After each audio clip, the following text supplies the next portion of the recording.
जय हिंद दोस्तों। आज हम लोग पढ़ने वाले हैं एमपीजीके की स्पेशल क्लासेस में एमपीजीके के महत्वपूर्ण प्रश्न जो कि आप लोगों की आने वाली एमपी गवर्नमेंट की किसी भी एग्जाम जैसे MP forest exam, MP patwari exam, MP SI exam, MP police constable exam और साथ ही साथ एमपी पीएससी एग्जाम और एमपी गवर्नमेंट की ग्रुप 2 और ग्रुप 4 की एग्जाम में एमपीजीके के जितने भी क्वेश्चन पूछे जाने वाले हैं सभी आप लोगों की इन्हीं वीडियो में से पूछे जाएंगे और इनके लिए जो टॉप एमपीजीके क्वेश्चन वो हम आप लोगों को इस स्पेशल क्लासेस में कराएंगे।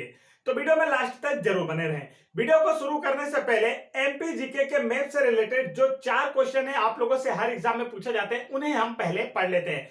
तो बिल्कुल सिंपल से 4 क्वेश्चन हैं जो हमेशा एग्जाम्स में पूछे जाते हैं और कांस्टेबल एग्जाम 2022 में पूछे भी गए थे। तो यहाँ पर यह हमारे मध्य प्रदेश का मैप है। अब यहाँ पर सबसे पहला क्वेश्चन जो पूछा जाता है वह पूछा जाता है कि मध्य प्रदेश का सबसे पूर्वी जिला कौन सा है। तब आपका आंसर होगा मध्य प्रदेश का सबसे पूर्वी जिला है सिंगरौली और सिंगरौली जिले को मध्य प्रदेश की ऊर्जा राजधानी के रूप में भी जाना जाता है। और सिंगरौली जिले का जो मुख्यालय है वह कहां स्थित है तो आपका आंसर होगा बेड़न में स्थित है। इसके बाद नेक्स्ट क्वेश्चन इसी मैप से पूछा जाता है कि मध्य प्रदेश का सबसे पश्चिमी जिला कौन सा है। तब आपका आंसर होगा मध्य प्रदेश का सबसे पश्चिमी जिला है। यहां पर आप लोग देख सकते हैं कि मध्य प्रदेश का जो सबसे पश्चिमी जिला आप लोगों को नजर आ रहा है वह है हमारा अलीराजपुर। और मध्य प्रदेश में साक्षरता दर के हिसाब से सबसे कम साक्षरता दर जो है मध्य प्रदेश में वह अलीराजपुर जिले के ही है। मतलब लिटरेसी रेट में सबसे पिछड़ा हुआ कौन सा जिला है तो वह है अलीराजपुर। इसके बाद नेक्स्ट क्वेश्चन यहाँ पर तीसरा क्वेश्चन पूछा जाता है कि मध्य प्रदेश का सबसे उत्तरी जिला कौन सा है।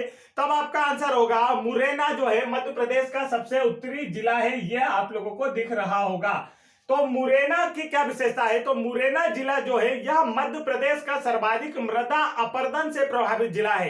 अब मृदा अपरदन होता किस नदी के द्वारा है तो मुरैना जिले से मध्य प्रदेश की दूसरी सबसे बड़ी नदी चंबल नदी प्रभावित होती है जो कि मृदा अपरदन का कारण बनती है। अब आगे बढ़ते हैं। नेक्स्ट क्वेश्चन यहाँ पर पूछा जाता है इससे फोर्थ क्वेश्चन वो है मध्य प्रदेश का सबसे दक्षिणतम जिला कौन सा है। आंसर होगा बुरहानपुर मध्य प्रदेश का सबसे दक्षिणतम जिला है। और बुरहानपुर की जो सीमा है वो किस राज्य से लगती है महाराष्ट्र राज्य से लगती है। तो ये जो 4 क्वेश्चन थे आप लोगों के लिए काफी इंपॉर्टेंट थे जो कि आप लोगों से पूछे जाते हैं। आगे बढ़ते हैं। नेक्स्ट क्वेश्चन देखिए तो यहां पर अब हम लोग पढ़ने वाले एमपीजीके स्पेशल क्लासेस में आज का फर्स्ट क्वेश्चन देखिए आप लोगों की स्क्रीन पर आ चुका है। दोस्तों यहां पर क्या पूछा गया फर्स्ट क्वेश्चन में आज सब पूछा जा रहा है मध्य प्रदेश कितने राज्यों के साथ सीमा साझा करता है। 4 ऑप्शन आपको दिए गए हैं और इसका करेक्ट आंसर आप लोगों को बताना है। तो इसका जो करेक्ट आंसर है वह है ऑप्शन नंबर 4 5 राज्यों के साथ। मध्य प्रदेश 5 राज्यों के साथ अपनी सीमा का साझा करता है। अगर पूर्व की बात कर ली जाए तो मध्य प्रदेश पूर्व में किस राज्य के साथ मिलता है तो वह मिलता है छत्तीसगढ़ राज्य से अपनी सीमा साझा करता है। पश्चिम की बात कर ली जाए तो पश्चिम में किससे मिलता है तो वह है राजस्थान और गुजरात राज्यों से इसकी सीमा को छूती है। ठीक है। पश्चिम के बाद उत्तर की बात कर ली जाए तो उत्तर में किससे मिलता है उत्तर प्रदेश से। किससे मिलता है उत्तर प्रदेश से इसकी सीमा मिलती है।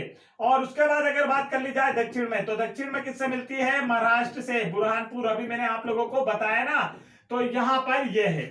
अब देखिए 5 राज्यों से मध्य प्रदेश की सीमा लगती है। दोस्तों मध्य प्रदेश की सर्वाधिक सीमा किस राज्य से लगती है ऐसा पूछा जाए तो मध्य प्रदेश की सर्वाधिक सीमा लगती है उत्तर प्रदेश राज्य से और सबसे कम सीमा लगती है गुजरात राज्य से। तो ये क्वेश्चन भी इससे रिलेटेड पूछे जाते हैं। आप लोगों को याद रखना है वह सारे फैक्ट जो मैं आप लोगों को एक्स्ट्रा में बताऊंगा। नेक्स्ट क्वेश्चन देखिए इन वीडियोस की पीडीएफ फाइल आप लोगों को हमारे टेलीग्राम चैनल पर मिल जाएगी जिसकी लिंक वीडियो के डिस्क्रिप्शन में दी हुई है। नेक्स्ट क्वेश्चन देखेंगे तो यहां पर आप लोगों से पूछा गया है निम्न में से कौन सी मृदा मध्य प्रदेश में नहीं मिलती है। 4 ऑप्शन आपको दिए गए हैं और बोला गया इनमें से कौन सी मृदा मध्य प्रदेश में नहीं मिलती है। तो इसका जो राइट आंसर है दोस्तों वह है बताइए लाल मृदा, लेटेराइट मृदा, काली या शुष्क। कौन सी मृदा नहीं मिलती तो आप कहेंगे शुष्क मृदा जो है मध्य प्रदेश में नहीं मिलती है। शुष्क मृदा जो होती है वो रेगिस्तानी इलाकों में पाई जाती है। इसके अतिरिक्त लाल मृदा, लेटेराइट मृदा और काली मृदा, यह तीनों की तीनों मध्य प्रदेश में पाई जाती है। और मध्य प्रदेश में सर्वाधिक क्षेत्रफल पर पाई जाने वाली मृदा कौन सी है? सर्वाधिक क्षेत्रफल पर पाई जाने वाली मृदा कौन सी है? तो आपका आंसर होगा काली मिट्टी मध्य प्रदेश में सर्वाधिक क्षेत्रफल पर पाई जाती है। और काली मिट्टी जो होती है ना दोस्तों, यह काफी उपजाऊ मिट्टी होती है और यह किसके उत्पादन के लिए जानी जाती है? कपास उत्पादन के लिए जानी जाती है काली मृदा। आगे बढ़ते हैं, नेक्स्ट क्वेश्चन देखिए। यहाँ पर नेक्स्ट क्वेश्चन आप लोगों से पूछा गया है दोस्तों, यहाँ पर बोला है निम्नलिखित में से मध्य प्रदेश के राष्ट्रीयकृत वन में किसका उत्पादन किया जाता है? चार ऑप्शन आपको दिए गए हैं और इसी में से आंसर बताना है। उपरोक्त में से कोई नहीं, उपरोक्त दोनों, साल के बीज या तेंदुपत्ता। अब मध्य प्रदेश के वनों में किसका उत्पादन होता है ये आप लोग डिसाइड करेंगे। राइट आंसर होगा ऑप्शन नंबर 2, उपरोक्त दोनों का। मध्य प्रदेश के राष्ट्रीयकृत वन जो नेशनलाइज्ड फॉरेस्ट होते हैं, इसमें साल के बीज और तेंदुपत्ता दोनों का उत्पादन किया जाता है। और मध्य प्रदेश में सर्वाधिक तेंदुपत्ता उत्पादन, मध्य प्रदेश में सर्वाधिक तेंदुपत्ता का उत्पादन किस जिले में होता है? तो आपका आंसर होगा सागर जिले में होता है। और तेंदुपत्ता उत्पादन में भारत में प्रथम कौन है? तेंदुपत्ता उत्पादन में भारत में प्रथम राज्य कौन सा है? अगर आपसे पूछा जाए भारत में प्रथम राज्य, तब आपका आंसर होगा मध्य प्रदेश राज्य तेंदुपत्ता उत्पादन में भारत में प्रथम स्थान पर है। और मध्य प्रदेश में तेंदुपत्ता उत्पादन पर प्रथम स्थान पर कौन सा है? तो मध्य प्रदेश का सागर जिला है। यह भी आप लोगों को याद रखना है। नेक्स्ट क्वेश्चन देखते हैं, यहां पर आप लोगों की स्क्रीन पर आ चुका है। नेक्स्ट क्वेश्चन में आप लोगों से क्या पूछा गया है? तो यहां पर आप लोग देखेंगे क्वेश्चन में बोला गया है निम्नलिखित में से कौन सा गोंड आदिवासियों का लोकप्रिय नृत्य रूप है? चार ऑप्शन आपको दिए गए हैं और गोंड आदिवासियों का लोकप्रिय नृत्य रूप कौन सा ये पूछा गया है। तो इसका जो राइट आंसर बताइए, कर्मा, ताप्ती, लहंगी या परध्वनि। तो इसका जो राइट आंसर दोस्तों वह है ऑप्शन नंबर 1, कर्मा। कर्मा जो है गोंड आदिवासियों का लोकप्रिय नृत्य रूप है। और ये जो कर्मा नृत्य है ना, इसे लोक नृत्यों का राजा कहा जाता है। किसे कहा जाता है? लोक नृत्यों का राजा। किस नृत्य को कहा जाता है? तो आपका आंसर होगा कर्मा नृत्य को लोक नृत्यों का राजा कहा जाता है।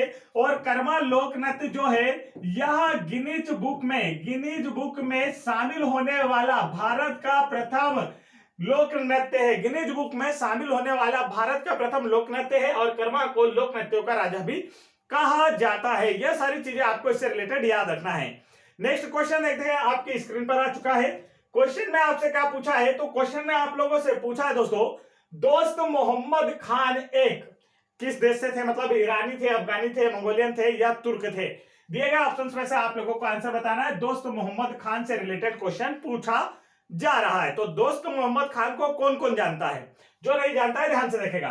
तो दोस्त मोहम्मद खान एक अफगानी थे। दोस्त मोहम्मद खान ने जब रानी कमलापति की सहायता की तो इन्हें भोपाल जो क्षेत्र है वह उपहार स्वरूप दिया गया और इन्होंने उस क्षेत्र में भोपाल रियासत की स्थापना की। किसकी स्थापना की? भोपाल रियासत की स्थापना की। तो आपसे पूछा जाए आपसे कि भोपाल रियासत की स्थापना किसने की थी? तो आपका आंसर होगा दोस्त मोहम्मद खान ने। और भोपाल रियासत का प्रथम नवाब कौन था अगर ऐसा पूछ लिया जाए? तो भोपाल रियासत का प्रथम नवाब दोस्त मोहम्मद खान का पुत्र यार मोहम्मद खान था। दोस्त यार है ना, यह आपको याद रखना है। यार मोहम्मद खान, यह मोहम्मद नहीं होकर मोहम्मद है, पर अभी याद रख लें, ठीक है। तो भोपाल रियासत की स्थापना की दोस्त मोहम्मद खान ने, जो कि एक अफगानी थे। भोपाल रियासत का प्रथम शासक कौन हुआ? इनका पुत्र यार मोहम्मद खान। दोस्त यार अच्छे से याद हो जाएगा आप लोगों को। और नेक्स्ट देखिए, यहां पर पूछा गया है कि चंदू सरवटे का जन्म कहां हुआ था? यह पूछा जा रहा है चंदू सरवटे का जन्म कहां हुआ था। तो इसका जो राइट आंसर है दोस्तों वह है ऑप्शन नंबर 1, सागर में।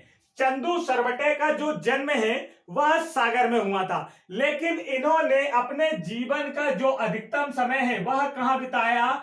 इंदौर में बिताया। और यह किस खेल से संबंधित थे यदि आपसे पूछा जाए? तो क्रिकेट खेल से संबंधित थे। यह भी आप लोग याद रख सकते हैं क्योंकि यह भी पूछा जाता है। नेक्स्ट क्वेश्चन देखिए, आप लोगों की स्क्रीन पर यहां पर पूछा जा रहा है केंद्रीय प्रांत का गठन किस वर्ष में किया गया था? केंद्रीय प्रांत या इसे हम कह सकते हैं हिंदी में मध्य प्रांत। कभी कभी आपसे ऐसा क्वेश्चन भी पूछ लिया जाता है। केंद्रीय प्रांत या मध्य प्रांत का गठन कब किया गया था, ऐसा क्वेश्चन आता है, तब आप इसका आंसर करेंगे वर्ष 1800। बताइए जल्दी से कौन सा करेक्ट आंसर हो सकता है दोस्तों, आप लोगों को दिमाग भी लगाना है थोड़ा सा। तो राइट आंसर होगा वर्ष 1861 में। वर्ष 1861 में केंद्रीय प्रांत या मध्य प्रांत का गठन किया गया था। अब एक क्वेश्चन आपको यहां से याद रखना है, वर्ष 1956 में जब राज्यों का पुनर्गठन हुआ, राज्यों का पुनर्गठन हुआ, तो राज्यों के पुनर्गठन से पूर्व राज्यों का पुनर्गठन हुआ तो मध्य प्रदेश की नई राजधानी कौन सी बन गई 1956 में, भोपाल बन गई। लेकिन 1956 में राज्यों के पुनर्गठन से पहले मध्य प्रांत की राजधानी क्या थी, तब आपका आंसर होगा नागपुर। मध्य प्रांत की राजधानी क्या थी 1956 से पहले, नागपुर थी। लेकिन 1956 में जब राज्यों का पुनर्गठन हुआ, मध्य प्रदेश का एक नया राज्य बना, मतलब पुनर्गठन के बाद, तो मध्य प्रदेश की जो नई राजधानी वो किसे बनाया गया, भोपाल को बनाया गया। इससे पहले अगर मध्य प्रांत की बात की जाए तो उसकी राजधानी थी नागपुर। नेक्स्ट क्वेश्चन देखिए आप लोगों की स्क्रीन पर है। क्वेश्चन में आपसे क्या पूछा जा रहा है दोस्तों, बड़े ध्यान से देखिए। क्वेश्चन में आपसे पूछा जा रहा है, होशंगाबाद में नई bank note paper line unit का उद्घाटन किस वर्ष हुआ था। नई bank note paper line unit. अब बैंक नोट पेपर लाइन का मतलब क्या है, जो आप लोगों के नोट होते हैं ना 1000, 2000, 500 के नोट, तो वह जो नोट है दोस्तों, उसका जो कागज होता है, जिस कागज पर नोट छपती है, वो कागज कहां बनाया जाता है, तो हमारे मध्य प्रदेश के नर्मदापुरम संभाग के होशंगाबाद जिले में। होशंगाबाद में नई नोट पेपर लाइन का उद्घाटन किया गया वर्ष 2015 में, और यहीं पर बैंक नोट के जो कागज हैं उनका निर्माण किया जाता है। नेक्स्ट क्वेश्चन देखते हैं। तो नेक्स्ट क्वेश्चन यहां पर आप लोगों से क्या पूछा गया, देखिए क्वेश्चन में आपसे पूछा जा रहा है, धामोली उर्स मेले का आयोजन, क्या बोला गया है, धामोली उर्स मेले का। अब ये जो मेला वाला भाग है ना बेटा, ये मेला वाला जो आप लोगों को दिख रहा है ना, मेला वाला जो आप लोगों का टॉपिक है, ये इतना इंपॉर्टेंट टॉपिक है कि कांस्टेबल एग्जाम 2022 की अगर बात कर ली जाए तो हर शिफ्ट में मेले से रिलेटेड एक क्वेश्चन पूछा गया था, और हमने उस समय भी आपको मेले से रिलेटेड एक वीडियो अपलोड किया था और कहा था कि इसे पूरा याद कर लीजिए। जिन बच्चों ने पढ़ के गए थे उनका हुआ था अच्छा सा सिलेक्शन, उनका बढ़िया नंबर आया, उन्होंने मेले वाले सारे क्वेश्चन कर पाए। तो आप लोग भी इस वीडियो को जरूर देखें, चैनल की प्लेलिस्ट में आपको एमपीजीके की प्लेलिस्ट देखने को मिल जाएगी, ठीक है। तो यहां पर देखिए, धामोली उर्स मेले का आयोजन कहां किया जाता है, ऐसा आपसे पूछा जा रहा है। तो नरसिंहपुर, सागर, मंदसौर या रीवा, किस में राइट आंसर है, तो धामोली उर्स मेले का आयोजन कहां किया जाता है, इसका जो राइट आंसर है वह है ऑप्शन नंबर 1 सागर में। धामोली उर्स मेले का आयोजन कहां किया जाता है दोस्तों, तो सागर में किया जाता है। आप लोगों को काफी अच्छे से याद होना चाहिए। चलिए आगे बढ़ते हैं नेक्स्ट क्वेश्चन की ओर। तो चलिए फटाफट कमेंट करते रहिए आंसर। नेक्स्ट क्वेश्चन में आपसे क्या पूछा गया है, तो यहां पर आप लोग देखेंगे पूछा गया है, ग्यारसपुर के अठखंबे और चौखंबे किसके दो अवशेष हैं। क्या पूछा गया है, ग्यारसपुर के अठखंबे और चौखंबे विश्वविद्यालयों के अवशेष हैं, मंदिरों के हैं, या फिर महलों के अवशेष हैं, किसके अवशेष हैं। और यह क्वेश्चन जो है ना एमपी पुलिस कांस्टेबल एग्जाम में पूछा गया, कांस्टेबल एग्जाम 2022 में पूछा गया प्रश्न है। और आप लोगों को लगता है कि सर आप कैसे कह रहे हैं इतने श्योरिटी के साथ कि प्रश्न पूछा गया, तो हमने आप लोगों को एमपी पुलिस का एनालिसिस के सारे जितनी भी शिफ्ट हुई थी सभी का फुल सॉल्यूशन कराया था, आप जाकर वहां ये क्वेश्चन देख भी सकते हैं। तो देखिए यह किसके अवशेष है, तो आपका आंसर होगा ऑप्शन नंबर 2 टेम्पल्स या मंदिरों के अवशेष हैं, ग्यारसपुर के अठखंबे और चौखंबे। आगे बढ़ते हैं नेक्स्ट क्वेश्चन की ओर। नेक्स्ट क्वेश्चन देखिए दोस्तों, यहां पर क्या पूछा गया है, तो नेक्स्ट क्वेश्चन में आपसे पूछा गया है, निम्नलिखित भारतीयों में से किसे रॉबिनहुड के नाम से जाना जाता है। रॉबिनहुड नाम तो सुना ही होगा, रॉबिनहुड के नाम से किसे जाना जाता है, बताइए जल्दी से। तो इसका जो करेक्ट आंसर है वह है तांत्या भील को। तांत्या भील को रॉबिनहुड के नाम से जाना जाता है, सलमान खान को नहीं, तांत्या भील को जाना जाता है। सलमान खान गलत। तो रॉबिनहुड के नाम से किस भारतीय को जाना जाता है, तो आपका आंसर होगा तांत्या भील को जाना जाता है। तांत्या भील जो है इनका संबंध मध्य प्रदेश के खंडवा जिले से था, मध्य प्रदेश के खंडवा जिले से था। यह एक आदिवासी क्रांतिकारी थे, ठीक है, जिन्होंने अंग्रेजों के खिलाफ काफी विद्रोह किए थे। नेक्स्ट क्वेश्चन देखते हैं। तो नेक्स्ट क्वेश्चन में आप लोगों से यहां पर क्या पूछा जा रहा है, गुगवा कौन से राष्ट्रीय उद्यान का प्रमुख स्थल है। क्या पूछा गया है, गुगवा कौन से राष्ट्रीय उद्यान का प्रमुख स्थल है, यह क्वेश्चन पूछा जा रहा है। तो इसका जो राइट आंसर है वह है आपका ऑप्शन नंबर 1 जीवाश्म राष्ट्रीय उद्यान का। गुघवा जो है यह जीवाश्म राष्ट्रीय उद्यान का एक प्रमुख स्थल है और यहाँ पर जो है हाइफेनर्ड जीवाश्म पाए गए हैं। यहाँ पर हाइफेनर्ड जीवाश्म पाए गए हैं, ये भी आप लोगों को अच्छे से याद रखना है।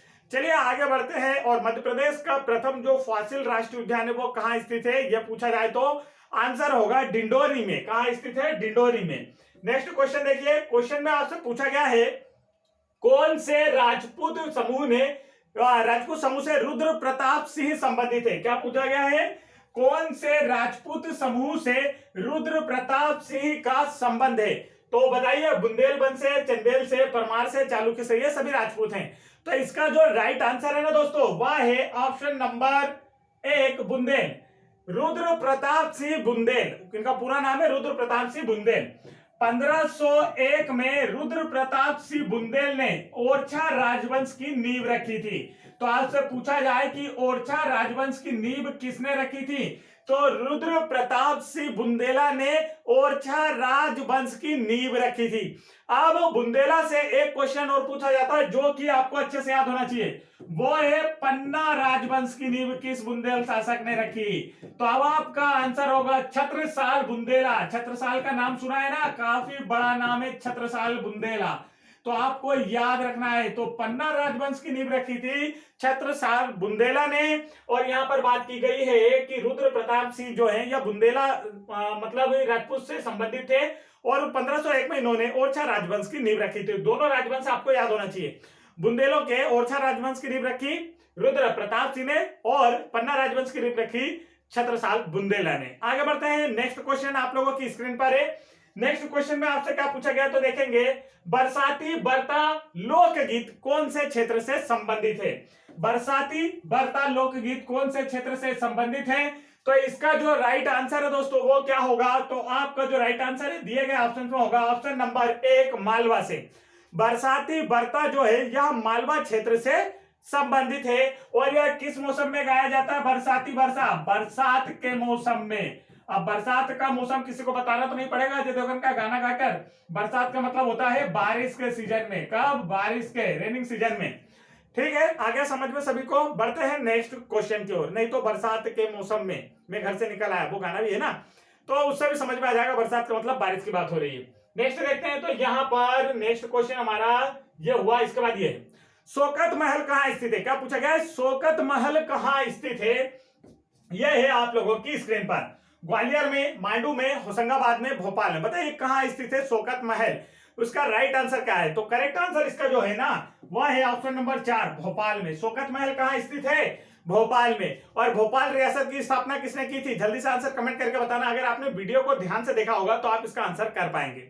अब यहां पर मैं आप लोगों को एक बात बता देना चाहता हूं, यदि आप लोगों को एमपी जीके की 2000 प्लस बेस्ट एमसीक्यू की पीडीएफ फाइल, जैसे एमसीक्यू हम आप लोगों को करा रहे हैं ऐसे ही बेस्ट एमसीक्यू चैप्टर वाइज अगर आप लोगों को यह पीडीएफ डाउनलोड करना है, एमसीक्यू वाइज पीडीएफ फाइल अगर आपको डाउनलोड करना है ना, तो आप लोग इस वीडियो के डिस्क्रिप्शन में दी गई लिंक पर क्लिक करके आसानी से डाउनलोड कर सकते हैं। इस पीडीएफ की खासियत क्या है सर, तो इस पीडीएफ से आपके कांस्टेबल एग्जाम 2022 में सारे क्वेश्चन पूछे गए और आने वाले एमपी गवर्नमेंट के किसी भी एग्जाम में जो आप लोगों के एमपी जीके के क्वेश्चन है इसी पीडीएफ से जरूर पूछे जाएंगे। काफी बेस्ट और चुनिंदा क्वेश्चन हमने आप लोगों के लिए लिए हैं जो कि आपसे प्रीवियस ईयर में पूछे जा चुके हैं और आने वाले एग्जाम्स में पूछे जाएंगे। चैप्टर वाइज भी हमने यहाँ पर सारे एमसीक्यू से क्वेश्चन बनाए हुए हैं, तो आप लोग यह पीडीएफ जरूर प्राप्त कर लें। वीडियो के डिस्क्रिप्शन में इसकी लिंक दी हुई है। आगे बढ़ते हैं,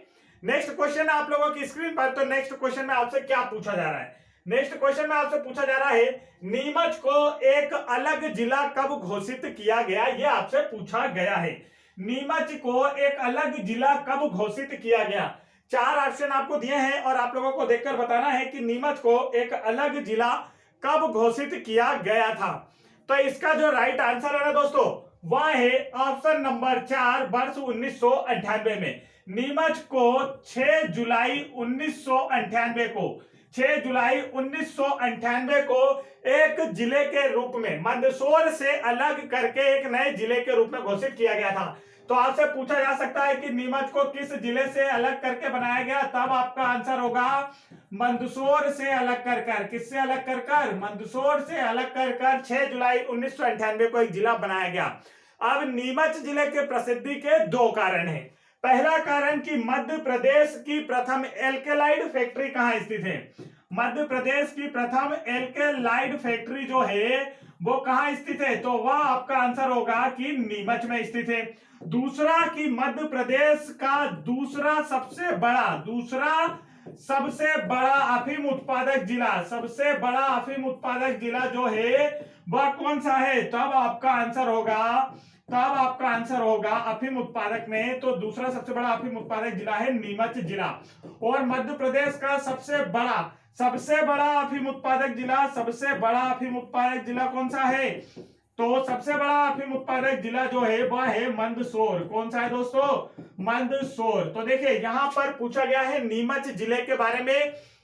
तो नीमच को 6 जुलाई 1998 को मंदसौर से अलग कर एक स्वतंत्र जिले के रूप में स्थापित किया गया। नीमच जिले की प्रसिद्धि के दो कारण कि मध्य प्रदेश की प्रथम एल्केलाइड फैक्ट्री नीमच जिले में स्थित है और मध्य प्रदेश में अफीम उत्पादन में दूसरे स्थान पर नीमच जिला आता है। तो प्रथम स्थान पर कौन सा जिला आता है? तो जिससे यह अलग किया गया, मंदसौर जिला मध्य प्रदेश में अफीम उत्पादन में प्रथम स्थान पर आता है। तो यह एक्स्ट्रा फैक्ट आप लोगों को याद रखना है। हर क्वेश्चन से रिलेटेड जो मैं आपको बता रहा हूं यही आपके एग्जाम के लिए ज्यादा महत्वपूर्ण साबित होंगे, क्योंकि एक क्वेश्चन में लगभग 4 क्वेश्चन में आप लोगों को करा देता हूं। इसीलिए आप लोग वीडियो में लास्ट तक बने रहें। वीडियो पसंद आए तो वीडियो को लाइक जरूर कीजिएगा। नेक्स्ट क्वेश्चन यहां पर आपसे पूछा गया है, मध्य प्रदेश, क्या बोला गया है? मध्य प्रदेश में प्रथम बार सफेद बाघ कब देखा गया? क्या पूछा गया? मध्य प्रदेश में प्रथम बार सफेद बाघ कब देखा गया था? तो इसका जो राइट आंसर है ना दोस्तों वो बताना है आप लोगों को। इसमें से करेक्ट आंसर कौन सा है बताइए। तो इसका जो राइट आंसर है वह है ऑप्शन नंबर 3। वर्ष 1915 में मध्य प्रदेश में प्रथम बार सफेद बाघ देखा गया था। और मध्य प्रदेश में जो सफेद बाघ है ना बेटा, ये कहां पाए जाते हैं? तो ये पाए जाते हैं रीवा में। कहां पाए जाते हैं दोस्तों? रीवा में पाए जाते हैं। ये भी आप लोगों को अच्छे से याद रखना है।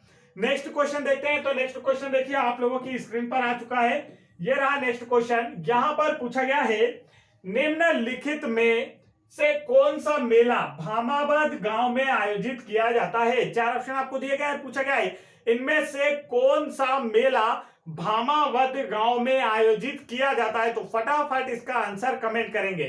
तो आप लोग देखेंगे कि इसका जो राइट आंसर है ना वह है ऑप्शन नंबर 2, तेजा जी का मेला। तेजा जी का जो मेला है दोस्तों, यह भामावद गांव, गुना जिले के, कहां? गुना जिले के भामावद गांव, गुना जिले के भामावद गांव में कब आयोजित किया जाता है? तो भाद्र माह में आयोजित किया जाता है। किस माह में आयोजित किया जाता है? भाद्र माह में आयोजित किया जाता है। अब एक क्वेश्चन यहां से बनता है गुना जिले से कि गुना जिले को बीचों बीच 2 भागों में विभाजित करने वाली नदी कौन सी है? तब आपका आंसर होगा सिंध नदी। गुना जिले को 2 भागों में विभाजित करने वाली नदी कौन सी है दोस्तों? तो वह है सिंध नदी है। काफी इंपॉर्टेंट है, आप लोगों को अच्छे से याद होना चाहिए। आगे देखते हैं नेक्स्ट क्वेश्चन। नेक्स्ट क्वेश्चन ये रहा आप लोगों की स्क्रीन पर। बताइए इसका करेक्ट आंसर क्या हो सकता है? तो यहां पर आप लोगों से पूछा गया है 1972 में भोपाल जिला कौन से जिले से बनाया गया था? मतलब भोपाल को किससे अलग कर एक जिला बनाया गया? यहां पर आप लोगों से यह पूछा जा रहा है कि भोपाल के बारे में बताइए। तो करेक्ट आंसर जो है ना वह है ऑप्शन नंबर 1, सीहोर। 2 अक्टूबर अच्छे से याद रखना है, 2 अक्टूबर 1972 को भोपाल को सीहोर जिले से अलग करके एक स्वतंत्र जिला बनाया गया। और 1956 से भोपाल जो है मध्य प्रदेश की राजधानी है। और भोपाल रियासत की स्थापना किसने की थी? इसका आंसर आपको मुझे कमेंट करके बताना है, मैं पहले भी पूछ चुका हूं। तो यहां पर नेक्स्ट क्वेश्चन आप लोगों की स्क्रीन पर है, इसका आंसर आप लोगों को कमेंट करना है। नेक्स्ट क्वेश्चन क्या है? तो देखिए यहां पर पूछा है, परधोनी कौन से समुदाय का लोकप्रिय नृत्य रूप है? परधोनी, यहां पर शब्द दिख रहा है जो पूछा है कि परधोनी जो है यह कौन से समुदाय का लोकप्रिय नृत्य रूप है? तो इसमें से दिए गए ऑप्शंस में से आपको बताना है। राइट आंसर होगा बेगा। बेगा जो है यह भूमिया जनजाति की एक ब्रांच है या एक शाखा है। भूमिया जनजाति की क्या है, एक शाखा है बेगा जनजाति। और बेगा जनजाति जो है यह कर्म कांड का कार्य करती है, इसलिए इन्हें क्या कहा जाता है, पंडा भी कहा जाता है। बेगा जनजाति को किस नाम से जाना जाता है, पंडा। और बेगा जनजाति जिस इलाके में, जिस गांव को बनाकर रहती है, उस गांव को क्या कहा जाता है, तो आप लोग याद रखेंगे बेगा जनजाति के गांव को पुरबा कहा जाता है। क्या कहा जाता है भैया, पुरबा कहा जाता है। तो बेगा जनजाति मध्य प्रदेश की सबसे पिछड़ी जनजातियों में से एक है और जो कि भूमिया जनजाति की एक शाखा है और यह कर्म कांड से रिलेटेड कार्य करती है, इसलिए इन्हें क्या कहा जाता है, पंडा। मतलब पंडित जैसे काम करते हैं ना कर्म कांड से रिलेटेड, तो जनजातियों में कर्म कांड से रिलेटेड जो कार्य वो बेगा जनजाति के द्वारा किया जाता है, इसलिए इन्हें क्या कहा जाता है, पंडा कहा जाता है दोस्तों। और यह जिस गांव में जहां एकत्रित होकर रहते हैं उस गांव को क्या कहा जाता है, तो उस गांव को पुरबा कहा जाता है। यह भी आप लोगों को अच्छे से याद होना चाहिए। नेक्स्ट क्वेश्चन देखते हैं। नेक्स्ट क्वेश्चन आपसे पूछा गया है, शक्कर नदी किसकी सहायक नदी है। चार ऑप्शन आपको दिख रहे हैं, तो यहां पर देखिए क्या पूछा है, शक्कर नदी किसकी सहायक नदी है। जो शक्कर नदी है किसकी सहायक नदी है, यह आपसे पूछा जा रहा है। तो इसका जो राइट आंसर है ना, वह है ऑप्शन में से right answer option number 1, Narmada की। शक्कर नदी जो है यह नर्मदा की सहायक नदी है। अच्छे से याद कर लीजिए, शक्कर नदी नरसिंहपुर जिले में प्रवाहित होती है। यह भी आपको याद रखना है, किस जिले में प्रवाहित होती है, नरसिंहपुर जिले में प्रवाहित होती है। और यह नर्मदा नदी में किस ओर से मिलती है, तो बाईं तरफ से। नर्मदा नदी में बाईं तरफ से मिलती है। नरसिंहपुर जिले में इस पर नदी पर कौन सी परियोजना चल रही है, चिंकी परियोजना प्रस्तावित है। कौन सी परियोजना प्रस्तावित है, चिंकी परियोजना प्रस्तावित है। तो यह आपको अच्छे से याद रखना है। शक्कर नदी नरसिंहपुर जिले में प्रवाहित होती है और इस पर चिंकी परियोजना प्रस्तावित है। यह नर्मदा की सहायक नदी है और नर्मदा में किस ओर से मिलती है, बाईं ओर से मिलने वाली नदी है। और नर्मदा जो है वो मध्य प्रदेश की सबसे लंबी नदी है, जिसे मध्य प्रदेश की जीवन रेखा कहा जाता है। मध्य प्रदेश में इसकी लंबाई कितनी है, नर्मदा की बात की जाए, मध्य प्रदेश में लंबाई है इसकी 1077 किलोमीटर और इसकी टोटल लंबाई है 1312 किलोमीटर। ऑल ओवर टोटल लंबाई कितनी है, 1312 किलोमीटर। और इसे जीवित नदी के रूप में मध्य प्रदेश सरकार के द्वारा घोषित किया गया है। नेक्स्ट क्वेश्चन देखते हैं, आप लोगों की स्क्रीन पर आ चुका है। तो क्वेश्चन देखिए, मैं पूरा क्वेश्चन आपको दिखाता हूं दोस्तों। तो यह रहा पूरा क्वेश्चन। यहां पर पूछा गया है, शिवेंद्र सिंह कौन से खेल से संबंधित है। क्या पूछा गया है, शिवेंद्र सिंह कौन से खेल से संबंधित है। तो इसका जो राइट आंसर है, बताइए दिए गए ऑप्शंस में से कौन सा इसका करेक्ट आंसर है। शिवेंद्र सिंह कौन से खेल से संबंधित है, तो इसका जो राइट आंसर है वो आप लोगों को जल्दी से कमेंट करना है। करेक्ट आंसर होगा ऑप्शन नंबर 4, हॉकी खेल से। शिवेंद्र सिंह हॉकी खेल से संबंधित है। और शिवेंद्र सिंह जी का जो जन्म है वह कहां हुआ था, तो यह हुआ था ग्वालियर में। अब यह मैंने आपको क्यों बताया, तो यह क्वेश्चन कांस्टेबल एग्जाम 2022 में पूछा गया। कांस्टेबल एग्जाम 2022 में पूछा गया प्रश्न है, शिवेंद्र सिंह का जन्म कहां हुआ था, तो आपका आंसर है ग्वालियर में हुआ था। किस खेल से संबंधित है, हॉकी खेल से संबंधित है। हॉकी खेल में प्रत्येक टीम में कितने खिलाड़ी होते हैं, तो 11, एक और एक 11 खिलाड़ी होते हैं। और हॉकी जो है भारत का राष्ट्रीय खेल है। हॉकी का जादूगर किसे कहा जाता है, बताइए जल्दी से। हॉकी का जादूगर किसे कहा जाता है, तो मेजर ध्यानचंद जी को क्या कहा जाता है, हॉकी का जादूगर कहा जाता है। और हाल ही में 2021 की बात की जाए तो भारत का जो सबसे बड़ा खेल पुरस्कार होता है, राजीव गांधी खेल रत्न पुरस्कार, उसका नाम बदलकर भारत सरकार के द्वारा क्या कर दिया गया है, हॉकी के जादूगर मेजर ध्यानचंद जी के नाम पर मेजर ध्यानचंद खेल रत्न पुरस्कार कर दिया है। और जिसकी पुरस्कार राशि बढ़ाकर 7.5 से 25 लाख रुपए कर दी गई है। तो यह सारे फैक्ट आप लोगों को एक्स्ट्रा याद रखना है। नेक्स्ट क्वेश्चन देखते हैं, आप लोगों की स्क्रीन पर आ चुका है। तो नेक्स्ट क्वेश्चन को देखिए, यहां पर क्या पूछा गया है, पूछा जा रहा है निराला सृजन पीठ किसका भाग है। 4 ऑप्शन आपको दिए हैं और पूछा है निराला सृजन पीठ किसका भाग है। तो दिए गए ऑप्शंस में से आपको आंसर बताना है, भारत भवन भोपाल, लोक कला परिषद, कालिदास अकादमी या रविंद्र भवन भोपाल। तो इसका जो राइट आंसर है वो आपको जल्दी से बताना है दोस्तों कि इसका जो करेक्ट आंसर है वो क्या रहने वाला है। तो करेक्ट आंसर है ऑप्शन नंबर 1, भारत भवन भोपाल। निराला सृजन पीठ जो है ना, यह भारत भवन भोपाल का एक भाग है। और निराला सृजन पीठ किस यूनिवर्सिटी से संबंधित है, तो आपका आंसर होगा Barkatullah university, BU university Bhopal जो है वह निराला सृजन पीठ से संबंधित है और यह भारत भवन भोपाल का एक हिस्सा है। भारत भवन भोपाल का एक हिस्सा है, यह आपको अच्छे से याद रखना है। चलिए आगे बढ़ते हैं नेक्स्ट क्वेश्चन की ओर। तो नेक्स्ट क्वेश्चन यहां पर आप लोगों से क्या पूछा जा रहा है, तो आप लोगों से क्वेश्चन में पूछा जा रहा है दोस्तों, 1998 में, वर्ष 1998 में मध्य प्रदेश के बड़े जिलों में से कितने जिलों का निर्माण हुआ, मतलब जो बड़े बड़े जिले थे। देखिए अब अगर बात कर ली जाए तो मध्य प्रदेश राज्य का पुनर्गठन कब हुआ, वर्ष 1956 में। तो पुनर्गठन के बाद मध्य प्रदेश में कितने जिले बचे, 43 जिले बचे। कितने जिले बचे दोस्तों, 43 जिले बचे। अब ये जो जिले हैं काफी बड़े बड़े जिले, क्या है, काफी बड़े बड़े क्षेत्रफल है इनका। तो जो शासन करने में, जो शासकीय सेवाएं पहुंचाने में नागरिकों तक थोड़ी सी क्या हो रही है, तकलीफ, असुविधा हो रही है, मतलब अच्छे तरीके से नागरिकों तक सुविधाएं नहीं पहुंच रही हैं, ज्यादा बड़ा क्षेत्रफल है जिलों का। तो क्या किया जाए, तो जिलों को, बड़े बड़े जिलों को छोटे जिलों में बना दिया गया। अब उससे क्या होगा, वहां पर हर जिले में एक अलग सा प्रशासन होगा, जिला प्रशासन, जो अपने अपने नागरिकों को आसानी से सारी सुविधाएं पहुंचा पाएगा। तो क्या हुआ कि वर्ष 1998 में जो बड़े बड़े जिले थे, इनसे और नए जिलों का निर्माण किया गया। तो 1998 में टोटल कितने जिले बनाए गए, इस प्रकार से आपसे प्रश्न पूछा गया। राइट आंसर है ऑप्शन नंबर सेकंड, 16 नए जिलों का निर्माण किया गया था। कितने नए जिलों का निर्माण किया गया, 16 नए जिलों का निर्माण किया गया। तो यहां पर जब हमने 16 जोड़ा तो क्या हो गया, देखिए 6 और 3 9 और 3 और 4 और 1 5। तो ये जो ज्यादा जिले हो रहे हैं ना, इसमें क्या हो रहा है कि ये जो ज्यादा जिले, जब हमारा छत्तीसगढ़ अलग होगा 2000 में, वर्ष 2000 में 1 नवंबर 2000 को छत्तीसगढ़ जब अलग होता है, तब मध्य प्रदेश से ये सारे एक्स्ट्रा जिले हट जाते हैं। और अगर वर्तमान समय की बात की जाए तो मध्य प्रदेश में कितने जिले हैं वर्तमान 2022 में, तो वर्तमान 2022 में मध्य प्रदेश में टोटल 52 जिले हैं। मध्य प्रदेश का 52वां जिला है निवाड़ी, जिसका गठन किया गया 1 अक्टूबर 2018 को टीकमगढ़ जिले से अलग कर। और मध्य प्रदेश का जो 53वां प्रस्तावित जिला है वो कौन सा है, नागदा है, हम वीडियो में पहले ही देख चुके हैं। नेक्स्ट क्वेश्चन देखिए आप लोगों की स्क्रीन पर है दोस्तों। नेक्स्ट क्वेश्चन में आपसे क्या पूछा जा रहा है, क्वेश्चन को ध्यान से देखेंगे। यहां पूछा है नर्मदापुरम किस जिले का प्रथम नाम था। 4 ऑप्शन आपको दिए गए, पूछा गया है नर्मदापुरम किस जिले का प्रथम नाम था। तो इसका जो राइट आंसर है ना, वह है ऑप्शन नंबर 3 होशंगाबाद। किसका नाम था, होशंगाबाद।